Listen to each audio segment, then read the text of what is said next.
Welcome to my channel.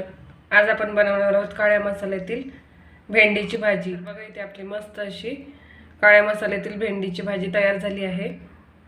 छान अशी tasty भाजी तयार झाली। तर आजची माझी ही रेसिपी आवडल्यास लाईक, शेअर आणि सबस्क्राइब करायला विसरू नका। धन्यवाद। बघा भेंडीच्या भाजीसाठी लागणारे साहित्य आहे 1 टीस्पून काळा मसाला, 1/4 टीस्पून हळद, 1/4 टीस्पून जिरी मोहरी, चवीनुसार मीठ, 2 टीस्पून चिरलेली कोथिंबीर, 1 ते 1.5 टीस्पून शेंगदाण्याचा कूट आणि इथे 1 पाव भेंडी स्वच्छ धुवून पुसून नंतर याचे लांब असे काप करून घेतले, म्हणजेच 250 ग्रॅम आपली भेंडी आहे। तर आता इथे आपण एक कढई घेतली, त्या कढईत मी 1 टेबलस्पून तेल घालून घेतलं। आता गॅस ऑन करून आपण भाजीला फोडणी करून घेऊ। तर बघा इथे गॅस ऑन करून गॅसची फ्लेम लोच असू द्यावी। आपण लो फ्लेमवरच भाजी करायची आहे। तर बघा इथे आता आपलं तेल गरम झालं। आता यात आपण घालणार आहोत जिरी मोहरी,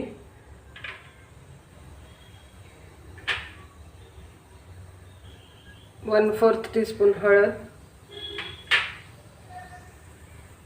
आणि आता हे भेंडी म्हणजे भेंडीचे काप घालून घेऊ। तर आपण ही भेंडी कांदा आणि लसूण न घालता करणार आहोत। आता या भेंडीला आपण घेऊ परतून। तर बघा इथे आपण 2 ते 3 मिनिटं भेंडीला सारखं हलवून घेऊ आणि त्यानंतर आपण घालणार आहोत याच्यात काळा मसाला। तर इथे मिरची पावडर घालायची गरज नाही, कारण काळ्या मसाल्यामध्ये मिरची पावडर असतो, त्याच्यामुळे मिरची पावडर घालायची गरज नाही। फक्त मसाल्याचे प्रमाण तुम्ही कमी जास्त करू शकता। आणि भेंडीचे काप सुद्धा लो फ्लेमवरच परतून घ्यायचे।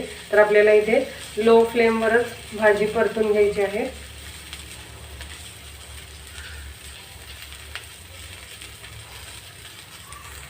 तर बघा इथे 3 मिनिटं झाले। आता यात आपण काळा मसाला घालून घेणार आहोत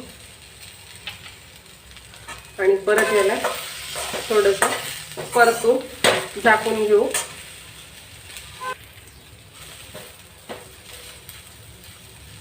आता याला आपण झाकून घेऊ।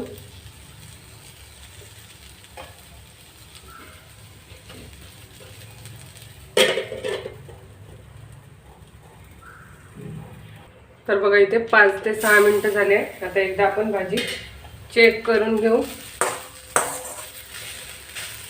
आणि आता यात आपण घालणार आहोत चवीनुसार मीठ आणि 1.5 टीस्पून शेंगदाण्याचा कूट